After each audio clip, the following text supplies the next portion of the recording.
सुप्रभात बच्चों।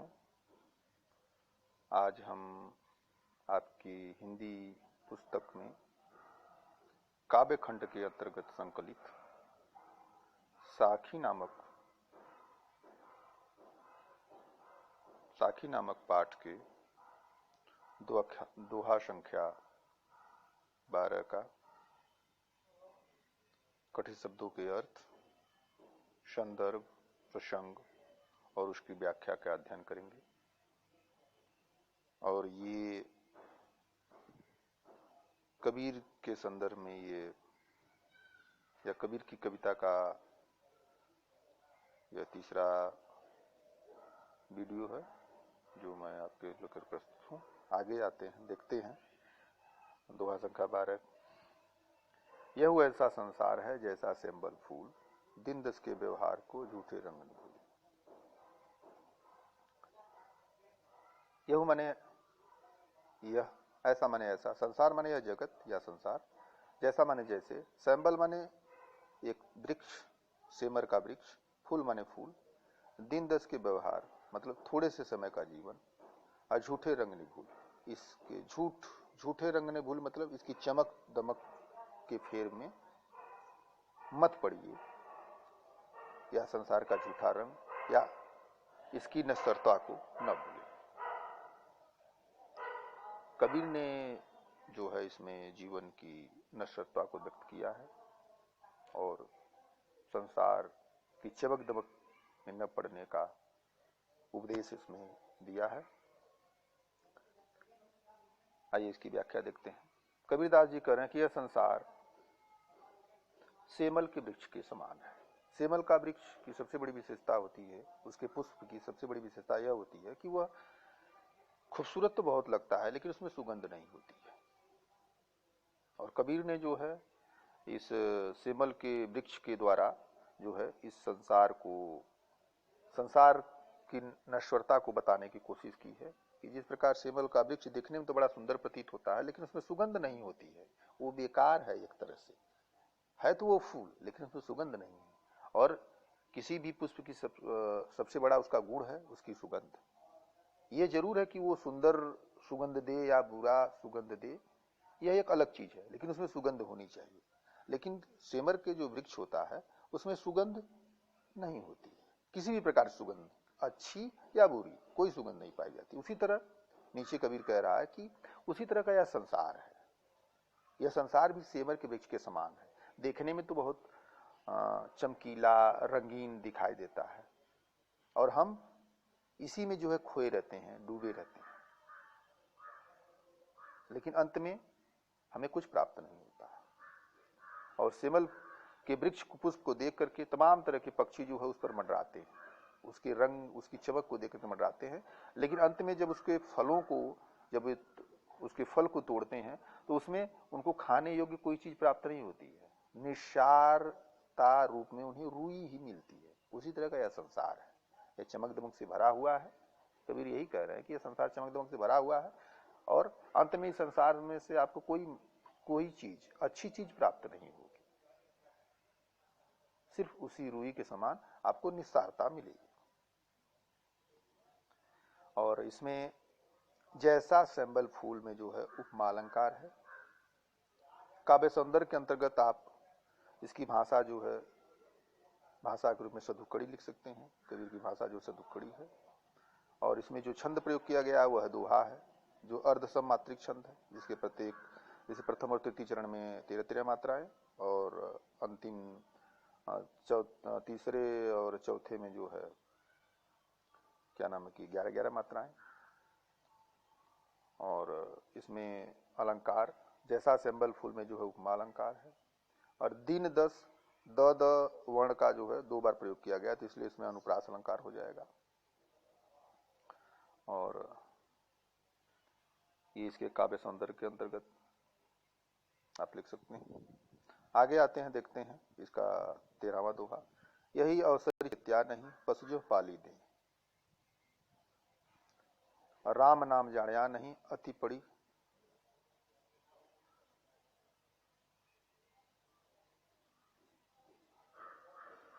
यही अवसर चेत्या नहीं, पसजो पाली देह, राम नाम जाणया नहीं, अंति पड़ी मुख शेह या खे।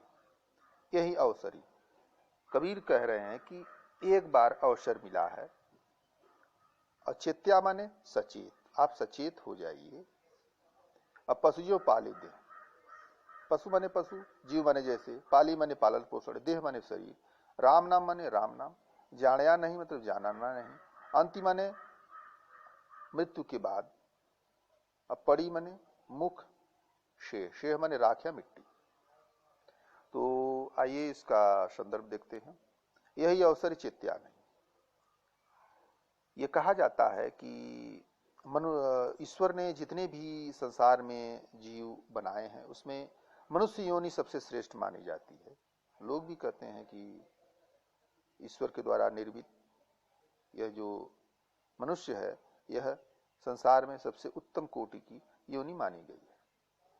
तो कबीर यह कह रहे हैं कि तुम भाग्यशाली हो, हे मनुष्य तुम बहुत भाग्यशाली हो कि तुम्हें मनुष्य योनि में जन्म मिला है, इसलिए सचेत हो जाओ, अचेत मत रहो, सचेत हो जाओ। और लेकिन मनुष्य योनि में जन्म लेने के बाद भी तुम जो है पशु जैसा जीवन व्यतीत कर रहे हो। पशु ज्यों पाली दे, पशु, पशु माने पशु, जीव माने जैसे, पाली माने पालन पोषण। जिस प्रकार पशु सिर्फ भोजन करता है और सोता है, भोजन करता है और सोता है, ठीक उसी प्रकार तुम जो है सिर्फ भोजन करना और सोना ही तुम्हारा काम नहीं है। तुम श्रेष्ठ योनि में जन्म लियो, इसलिए कुछ करो। कबीर आपसे यही कहना चाहते हैं। और पशुओं की तरह सिर्फ शरीर मत बनाओ, कुछ करो। अब वो क्या करना है वो नीचे बता रहे हैं कबीर जी।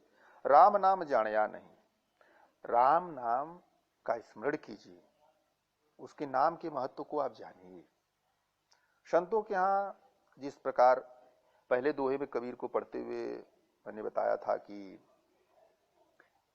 संत साहित्य में जो है गुरु का बड़ा महत्व है, उसी प्रकार ईश्वर का नाम स्मरण को बड़ा महत्व दिया गया है संतों के यहाँ। सारे संत जो है नाम स्मरण को महत्व देते हैं, उसी तरह कबीर भी यहाँ जो है ईश्वर के नाम को महत्व दे रहे हैं। वो कह रहे हैं कि जीवन मिला है मनुष्य का तो कम से कम ईश्वर का नाम जपिए। अंत पड़ी मुंह खेर, क्योंकि मृत्यु के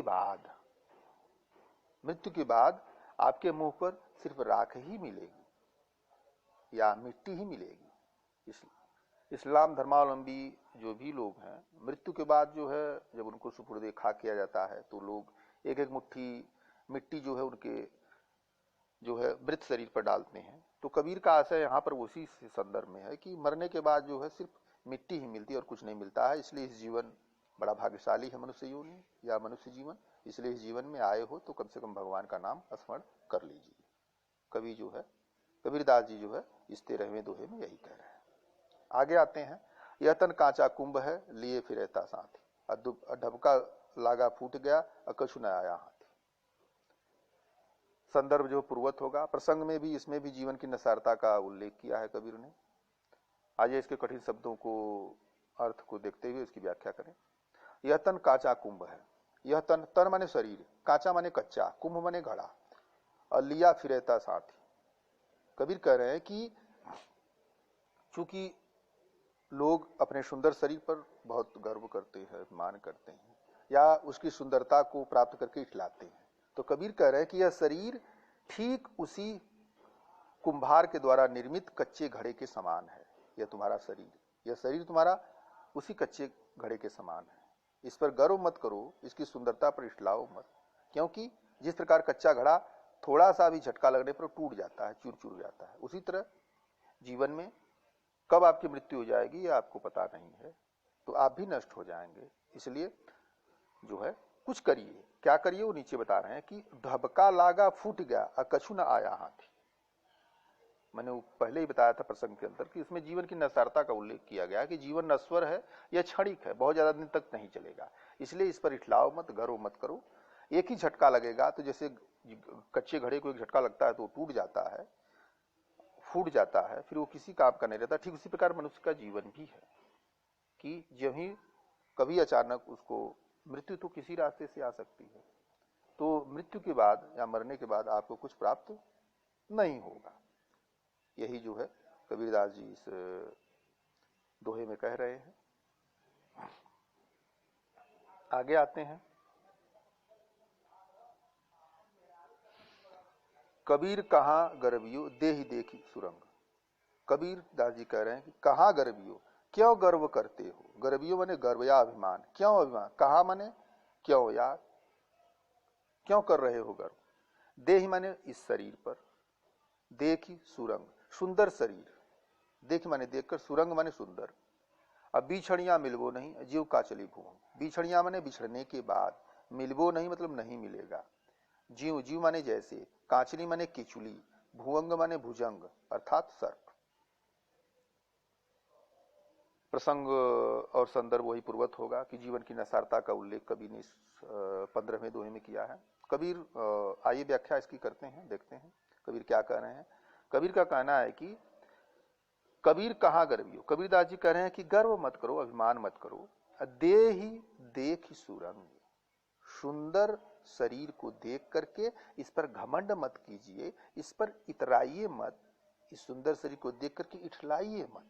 ये सुंदर शरीर किसी काम का नहीं है, मृत्यु के उपरांत यह मिट्टी हो जाएगा, इसलिए इस पर गर्व मत करो। अब बिछड़िया मिलबो नहीं, एक बार जब इस शरीर से आत्मा अगर निकल जाएगी तो फिर ये दोबारा उसमें प्रवेश नहीं करेगी। अजीव का चली भूम, ठीक उसी प्रकार जिस प्रकार सर्प जो है 1 वर्ष में अपनी केचुली मतलब अपनी स्किन को उतार देता है, तो फिर दोबारा उस केचुली को धारण नहीं करता है। तो ठीक उसी प्रकार जिस प्रकार केचुली को दोबारा धारण नहीं किया जा सकता, उसी प्रकार आत्मा पुनः उस शरीर में प्रवेश नहीं करती है, वो नए शरीर को धारण करती है। तो इसलिए इस शरीर की सुंदरता को देखकर इस पर गर्व और घमंड मत कीजिए। यह नश्वर है, यह क्षणिक है, यह मृत्यु के बाद जो है वो मिट्टी ही है। तो कबीर इस दोहे में जो यही कहना चाहते हैं। ज्यों कांचली भुजंग में जो है उपमा अलंकार है, देहि देखि सुरंग। तो आप ये काव्य सौंदर्य में लिख सकते हैं, भाषा सदुक्कड़ी, छंद दोहा, और रस जो है वो शांत रस है, और अलंकार मैंने बता ही दिया। जीव काचली भुजंग में जो है वो उपमा अलंकार है, और शैली जो है मुक्तक है। तो आज जो है कबीर के सारे पद जो है वो समाप्त हुए, और ये दोहे। धन्यवाद।